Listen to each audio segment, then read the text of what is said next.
Avant tout, merci d'être venu.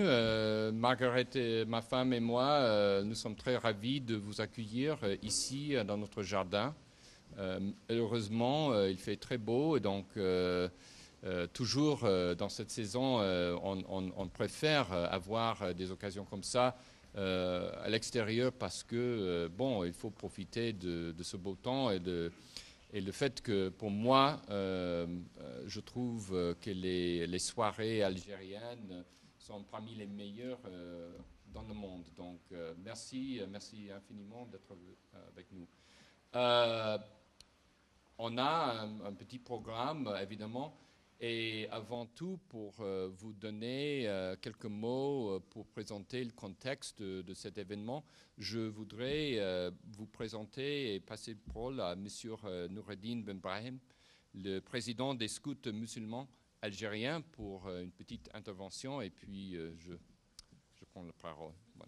Voilà. Merci, M. Jordan, chargé d'affaires de l'ambassade des États-Unis, ainsi que tout le staff de l'ambassade, les diplomates, et en particulier les gens qui ont travaillé sur ce projet. Et permettez-moi également de remercier les jeunes qui sont là avec leurs parents, que grâce à cette bonne éducation et à cette mobilisation, et que ces jeunes ont pu produire ce produit qu'ils ont donné comme classement les premiers. Sans trop tarder dans mon intervention, parce qu'elle est petite, donc depuis que nous avons commencé des discussions avec nos amis de l'ambassade, M. Lawrence et Marissa et pratiquement pas mal d'amis à l'ambassade, on a quand même forgé nos idées pour créer, produire quelque chose qui rapproche la jeunesse à travers ses valeurs, sa culture, qui motive la jeunesse également. Donc on a réussi l'année dernière à produire la première édition d'un concours adressé aux jeunes lycéens pour leur permettre de s'exprimer, de découvrir les potentialités de la tolérance aujourd'hui présente dans nos jeunes. Cette tolérance, elle reflète l'éducation, les valeurs, l'histoire de ce pays qui est basée certainement sur la fraternité, la coexistence avec les différentes cultures, d'une manière beaucoup plus large et avec un intérêt qui va assurer certainement en fin de compte, la paix, la tolérance et le respect mutuel. C'est vrai que l'appartenance à une religion ou à une culture, ce n'est pas un complexe. Et ce n'est pas une priorité ou un avantage pour l'autre, mais à travers une compréhension mutuelle, un respect mutuel, un dialogue réel et fort, on peut réellement donner à ces valeurs qu'on les partage ensemble depuis Adam. Merci davantage pour cette possibilité et cette tribune qu'on va continuer certainement à promouvoir d'autres programmes pour la jeunesse, pour la culture, pour l'éducation, pour l'intégration. Et merci pour le staff de l'ambassade et pour la commission qui a tellement travaillé à travers les corrections des projets, les notes qu'ils ont données pour tous les jeunes qui ont participé dans ce projet. Et encore félicitations pour vous en tant que jeunes et pour vos parents qui vous ont donné ce niveau d'éducation. Et merci en fin de compte. Encore une fois, bonsoir. Margaret, ma femme et moi avons le grand plaisir et privilège de recevoir ce soir les membres de tant de confessions religieuses dans notre maison. Et je vous remercie d'être venus. La foi religieuse joue un rôle vital dans de nombreux aspects de notre vie. Elle guide nos relations avec notre famille, nos amis et notre communauté et renseigne les autres communautés et nations sur notre discours. Elle est très souvent la source de notre compréhension de nous-mêmes et de notre place dans le monde. Et alors que nous pouvons être en accord ou en désaccord sur la véritable nature de ces relations ou sur ce qui devrait être notre rôle dans la vie, nous pouvons tous convenir que nous avons un devoir vis-à-vis de nous-mêmes et vis-à-vis de tout ce qui nous tient à cœur, à savoir la responsabilité de trouver les manières de travailler ensemble et de construire notre monde sur les fondements de la compassion et de l'acceptation de l'autre. Tout au long de l'histoire, depuis les croisades, l'Holocauste, voire jusqu'aux attaques du 11 septembre, les individus égarés se servent de la religion pour justifier les actes abjects. Ceux qui ont commis ces actes terribles nous représentent pas les vérités révélées dans les écrits sacrés et les paroles de la foi que nous chérissons tous.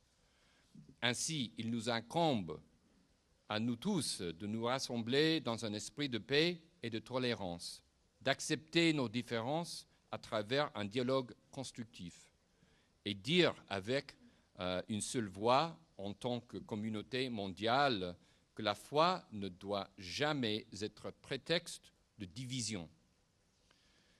Ce doit être une source de force et d'unité, une source fondée sur les valeurs communes et un respect mutuel qui célèbre la richesse de notre patrimoine et notre diversité. Dans cet esprit, l'ambassade des États-Unis, Alger, en partenariat avec nos amis, les scouts musulmans algériens et les journaux L'Expression, Shorouk al-Yomi, Liberté El Watan, a parrainé un concours destiné aux étudiants algériens pour partager avec nous leurs réflexions sur le rôle du dialogue interreligieux.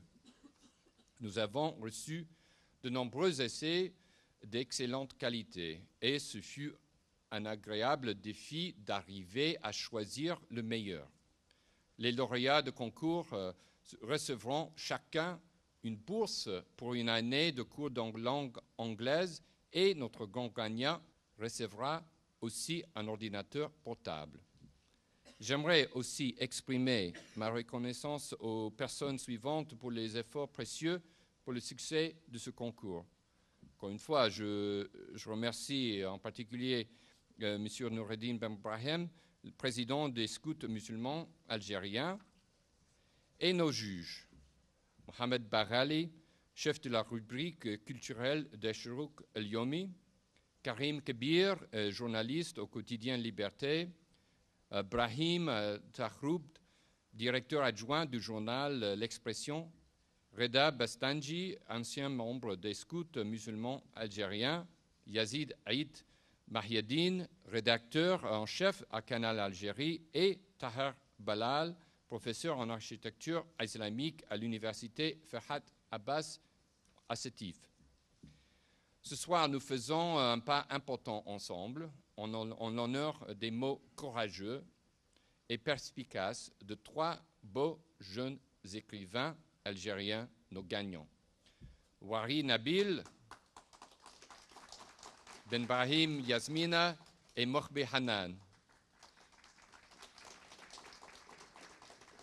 Lire leurs essais est à la fois touchant et inspirant, une leçon d'humilité et de réflexion.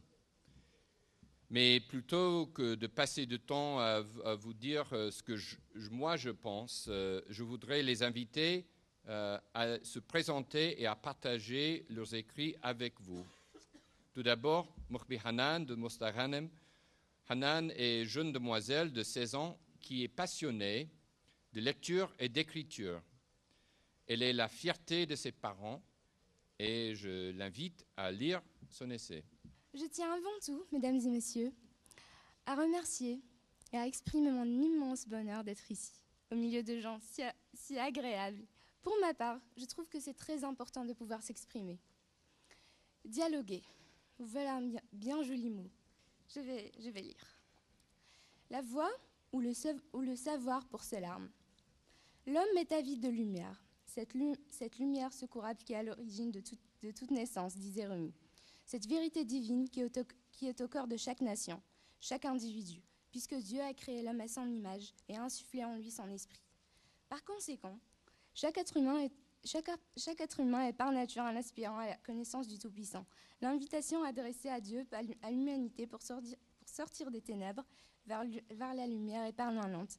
L'homme, anobli par son Créateur, ne peut donner de sens à sa vie sur cette terre, minuscule point de la planète, de l'univers, qu'en se mettant en quête de cette lumière, à travers la nature et ses lois immuables.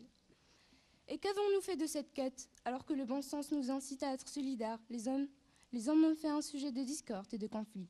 Y a-t-il plus absurde et plus meurtrier que les incessantes guerres de religion, réalité qui, chaque jour, ne cesse de prendre de l'ampleur, et même dans les sociétés qui se veulent pluralistes, et que devient le pluralisme s'il n'est intimement lié à la tolérance.